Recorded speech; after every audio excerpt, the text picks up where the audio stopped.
Berlibur ke Surabaya, main dulu ke Monumen Kapal Selam. Bertemu lagi bersama saya di podcast Asik edisi 2026.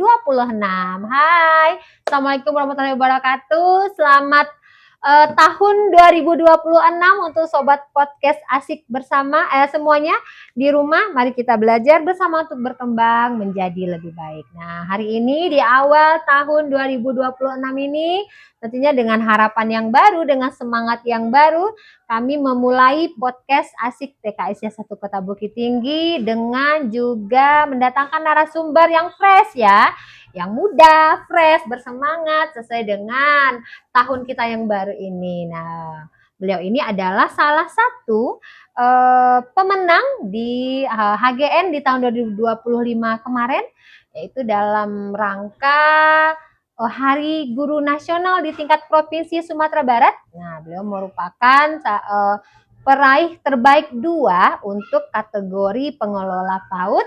Nah, beliau di sini mengangkat topik, sesuai dengan topik podcast kita hari ini, yaitu Saganggam, strategi meningkatkan pembelajaran mendalam di Taman Pengasuhan Anak. Jadi, sobat podcast semuanya, pembelajaran mendalam ini tidak hanya kita terapkan atau kita implementasikan di taman kanak-kanak saja. Nah, harus dari tingkat PAUD yang lebih rendah, yaitu dari Taman Pengasuhan Anak di usia 0 sampai 2 bulan. Bagaimana sih strategi dari pengelola ini untuk mengembangkan kegiatan PM itu, sehingga bisa kita juga melihat perkembangan PM itu bisa diterapkan atau diimplementasikan di dasar, lebih fondasi lagi ini. Kalau TK kan fondasi, berarti TPA ini lebih fondasi lagi, karena baru dari rumahnya, baru dari ibunya, langsung ke pendidikan. Nah, hari ini Bu Wit akan dibersamai oleh Ibu Indah Anissa Rahmi MPD.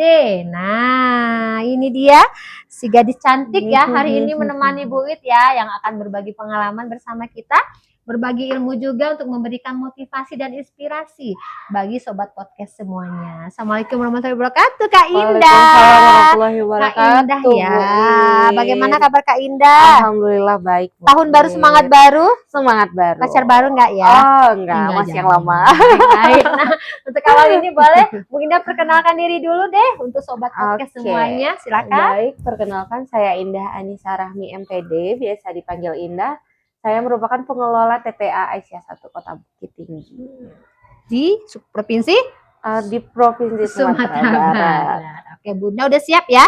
Di Siap, tahun 2026 ini Bu Indah akan memberikan pertanyaan-pertanyaan bagi Bu Indah nih. Aduh, siap. Agak flashback dikit nggak apa-apa ya, karena prestasinya diraih di penghujung tahun 2025 kemarin. Nggak apa-apa, masih fresh lah ya di otak Bu Indah tuh ya. Baik, bisa Bu Indah ceritakan nggak secara singkat bagaimana profil dari Taman Pengasuhan Anak atau TPA yang Bu Indah kelola ketika itu?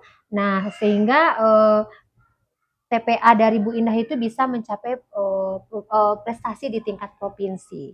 Oke, Taman Pengasuhan Anak Aisyah 1 Bukit Tinggi ini udah berdiri semenjak tahun 2007 ya Bu It ya. 2007. Ya, di sini kenapa TPA ini didirikan, karena letaknya yang sangat strategis di jantung Kota Bukit Tinggi dan dekat dengan pasar atas dan pasar bawah.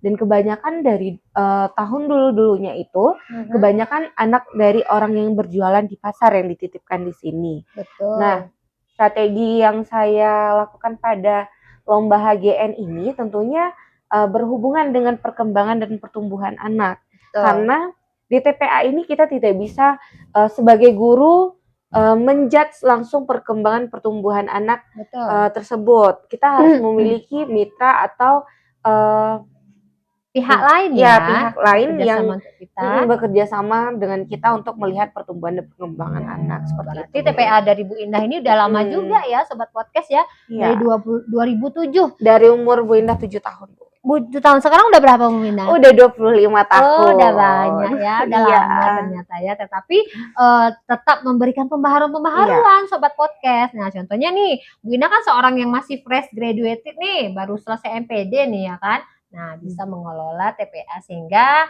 nama TPA beliau ini bisa juga harum di tingkat provinsi Sumatera Barat. Oke, nah sesuai dengan judul Bu Indah tadi, strategi meningkatkan pembelajaran mendalam. Seperti kita ketahui nih, sekarang kan pendekatan pembelajaran terbaru kan PM nih.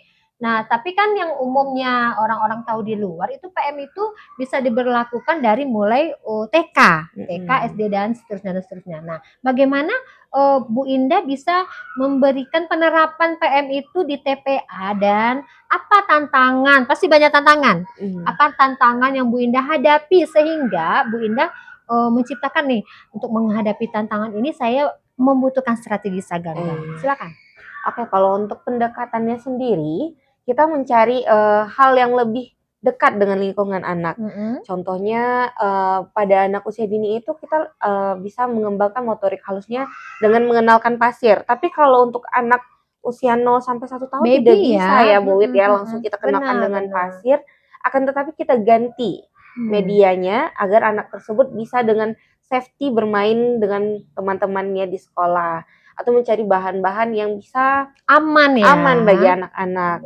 Nah, strategi Saganggam ini lebih terfokus kepada bagaimana kita melibatkan kemitraan antara yayasan, guru, orang tua, anak, dan kemitraan lainnya. Kemitraan lainnya ini bisa berupa posyandu atau puskesmas. Holistik ya? Iya, Bu. Nah, terintegrasi semuanya. Karena kalau di TPA itu tentunya perkembangan anak akan berbeda dengan di TK. Kalau di TPA itu sepengetahuan Bu sih kita lebih memfokuskan dulu ke motoriknya, ke motorik anak dulu. Nah, anak itu bisa merangkak, bisa membalik badan, bisa fokus dengan suara sekeliling yang didengarnya itu sudah merupakan perkembangan bagi di taman pengasuhan anak. Kira-kira begitu ya, Bu Indah ya. Dan kalau untuk pembelajaran mendalamnya sendiri lebih ke komunikasi dan kolaborasi antara anak. Di sana gitu dengan menjujai atau bahasa-bahasa baby lucu-lucu itu gitu ya. Baik. Nah, sehingga itu memotivasi Bu Indah untuk membuat strategi Saganggam ini. Nah, apa motivasi lainnya yang membuat Bu Indah bisa oke deh aku maju mau mengekspos nih satuan pendidikanku untuk tampil di provinsi nih gitu. Oke. Awalnya nih ya Bu It ya, kalau boleh curhat sebenarnya ini antara berdirinya itu di pinggir jurang ya. Mau didorongin ke depan takut jatuh, mau mundur ke belakang udah nanggung, udah dikit lagi kayak gitu ya. Jadi awalnya itu saya ditelepon sama penilik saya, Ibu Indah boleh nggak ikut dalam acara apresiasi? Yang dalam otak saya itu saya hanya datang terus dapat apresiasi tanpa ada memikirkan membuat bahan lomba dan sebagainya. Ternyata di hari berikutnya diundang ke SD Al Azhar. Di sana juga ditampilkan beberapa guru-guru hebat, guru-guru hebat yang udah pernah mengikuti HGM sebelumnya dan mereka mempresentasikan hasil dari yang mereka kerjakan. Nah, di situ saya juga bersama Ibu Andrea Reza tentunya. Awalnya yang kayak apa ya yang mau dibikin, dan ada ibu pengawas TK datang dan ibu itu juga memberikan beberapa ide yang kemudian saya coba cari. Dan kemarin itu bertepatan juga ya Bu It ya. Wawancaranya bertepatan dengan saya seminar hasil. Wow. Luar biasa tantangannya. Iya, sangat gedebak-gedebuk banget ya kalau anak Gensi bilangnya kayak gitu. Terus di hari Rabu siang saya lagi nunggu teman saya kompre dan mempersiapkan bahan buat kompre besoknya, di WA sama Bu Andrea Reza. Mandeh, alhamdulillah Zaza sama Indah masuk provinsi. Dan di situ saya nangis langsung ya Bu Wit ya, karena terharu. Dan ini merupakan kayak pengalaman pertama baru terjun langsung alhamdulillah masuk nomor 2 luar biasa terbaik provinsi. Provinsi Sumatera Barat. Iya. Itu memotivasinya berarti ya. Iya. Kemudian nih sobat podcast di luar pasti pengen tahu apa sih maksud dari konsep dari Saganggam yang Bu Indah ciptakan itu. Nah, kemudian mengapa pendekatan PM ini penting diterapkan sejak usia dari TPA itu? Nah, apa perbedaan dari PM dengan pembelajaran yang biasa-biasa di TPA? Oke. Kita yang ke awal yang mana dulu Bu Wit? Boleh ke maksud dari Saganggam itu. Oke. Saganggam ini memiliki arti genggaman. Genggaman itu terdiri dari 5 jari, yang arti lainnya satuan pendidikan itu tidak bisa berjalan dengan sendirinya tanpa ada kemitraan atau menjalin hubungan dengan pihak lainnya, seperti itu. Nah, di Saganggam ini tentunya kita juga ada beberapa program. Yang pertama, filosofi Saganggam seperti yang sudah saya sebutkan tadi. Yang kedua yaitu Mengganggam dan Saganggam, di mana kita menjalin hubungan antar yayasan, orang tua, guru, anak, dan kemitraan lainnya. Kolaborasi kolaborasi yang diciptakan. Mungkin sekolah-sekolah lain sudah ada melakukan, tapi hanya di mulut saja, tapi tidak melakukan secara implementasinya gitu. Yang ketiga di situ ada literasi Saganggam. Kita pada anak usia dini tentunya kita mengenalkan sesuatu itu dengan bercerita. Jadi di sini kita mewajibkan guru atau pendidiknya bercerita selama 10 menit setiap paginya. Betul. Nah, yang keempat ada buah tangan Saganggam, di mana setiap pendidik kita wajibkan untuk membuat media yang interaktif dan aman bagi anak usia dini yang dapat digunakan saat proses stimulasi perkembangannya. Jadi konsepnya seperti itu ya, kita berikan pendidikannya dulu, kemudian implementasinya, kemudian ada produk atau hasil yang bisa digunakan guru untuk memberikan pembelajaran mendalam itu ke anak-anak di TPA. Yang terakhir juga ada Malahyangkan yang Saganggam. Ini juga jurinya bingung, apa sih ini Malahyangkan yang Saganggam itu? Malahyangkan? Karena Malahyangkan ini ada di bahasa atau kata di Minangkabau yang artinya itu melahirkan. Jadi melahirkan. Itu merupakan hasil dari apa yang kita kerjakan atau outputnya yang kita dapat dari strategi yang dibuat ini, Bu. Benar-benar. Nah, kemudian bisa Bu Indah ceritakan apa sih dampak yang nampak langsung ya kepada anak-anak atau kepada peserta didik di TPA Bu Indah ini terhadap strategi yang Bu Indah ciptakan? Dampak langsungnya itu banyak orang tua yang merasa lebih puas ya, karena ini menyangkut ke yang pertanyaan terakhir aja langsung ya Bu It ya. Iya, boleh. Karena pembelajaran sebelumnya atau kebanyakan ya TPA ini hanya datang, tidur, makan, dan pulang. Sedangkan di sini kami juga memberikan stimulasi untuk perkembangan anak sesuai dengan usianya.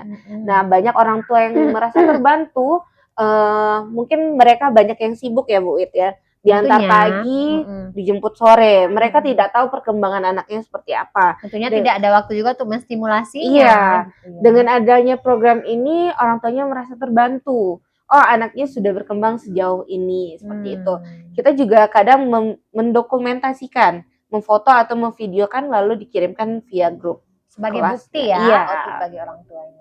Baik, bagaimana Bu Indah sebagai pengelola memastikan bahwa pembelajaran yang diberikan guru ini memang betul-betul bermakna bagi anak? Karena kan kalau pengelola kan itu tidak setiap hari juga bisa, maksudnya tidak setiap saat juga Bu Indah bisa melihat kegiatan dari pendidik Bu Indah terhadap peserta didik yang ada di sana. Bagaimana Bu Indah memastikan bahwa pembelajaran ini memang bermakna yang diberikan oleh guru-guru Bu Indah? Kalau untuk itu kita tentunya ada, untuk TPA kita juga ada RPM yang bisa dilihat apa saja kegiatan yang dilakukan oleh guru itu selama 1 minggu. Jadi dari sana saya bisa lihat apa saja kegiatan aktivitas yang dilakukan dan ketercapaiannya, apakah kegiatan ini berjalankah atau tidaknya, Bu. Seperti itu. Gitu. Baik, untuk dampak lagi nih dan evaluasi, perubahan positif apa yang paling terasa pada anak? Nah, setelah strategi Saganggam ini diterapkan.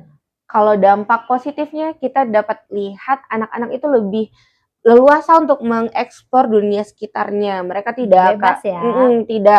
Tidak takut terjatuh karena emang sistem VOC itu udah dihilangkan ya. Biasanya jangan, banyak kata-kata jangan, tapi sekarang kita memberikan pengertian kepada anak agar mereka bisa lebih hati-hati terhadap apa yang dilakukannya. Baik, kemudian ada tantangan yang paling sulit nggak dalam menerapkan strategi ini bagi Bu Indah? Kalau untuk tantangannya Bu It ya, paling bersama orang tua sih. Iya.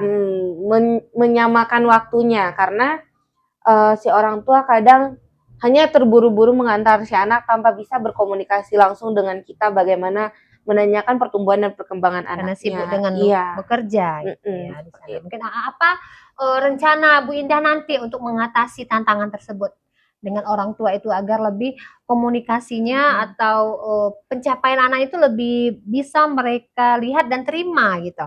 Mungkin kita untuk kedepannya kita akan melihat pertumbuhan dan perkembangan anak itu melalui buku KIA-nya dan juga membuat buku penghubung. Penghubung. Iya, apa saja perkembangan pertumbuhan yang dilakukan si anak di hari itu. Tentunya mungkin bisa juga dengan adanya kelas orang tua Iya, atau kelas parenting ya juga yang ada, lebih ya. yang lebih intens lagi ya agar karena di usia 0-2 tahun ini memang sangat rentan ya Bu Wit ya. betul rentan sekali karena di sana memang semua tahap Iya. fase dari perkembangan dan pertumbuhan itu dimulai gitu ya.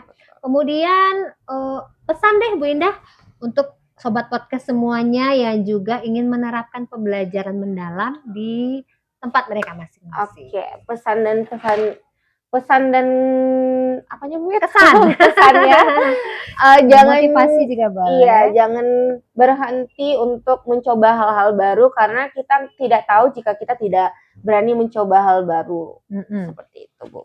Jadi coba aja. Coba aja dulu. Menang kalah itu bonus.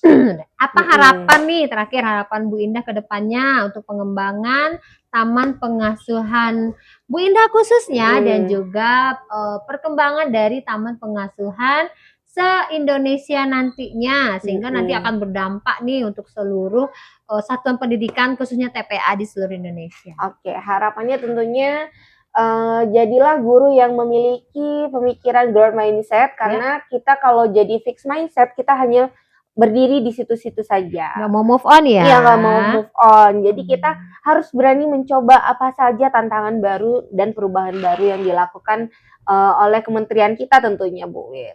Dan kita juga harus mengikuti dan menjelaskan semua kebijakannya. Iya. Baik, terima kasih Bu Indah. Hari ini sudah berbagi bersama kita. Semoga menginspirasi untuk teman-teman sobat podcast semua di luar bahwa muda tetap harus berkarya dan wajib untuk berkarya ya. Meskipun muda nggak malu tuh jadi yang mengasuh-ngasuh anak baby gitu ya. Bahkan mungkin auranya lebih positif lagi ya karena lucu semua gitu ya. Baik Bu Indah, sampai ketemu lagi di lain kesempatan. Baik, sukses selalu. Amin. Semoga di tahun depan di tahun ini ya Bu Indah bisa go to nasional. Amin. Ya, Bu doakan. Terima kasih Bu. Baik, ditutup dengan pantun kembali burung merak burung cendrawasih. Dua-duanya suka pepaya. Cukup sekian dan terima kasih sekian dari saya. Assalamualaikum warahmatullahi wabarakatuh. Sampai ketemu di podcast bulan depan. Bye. Bye.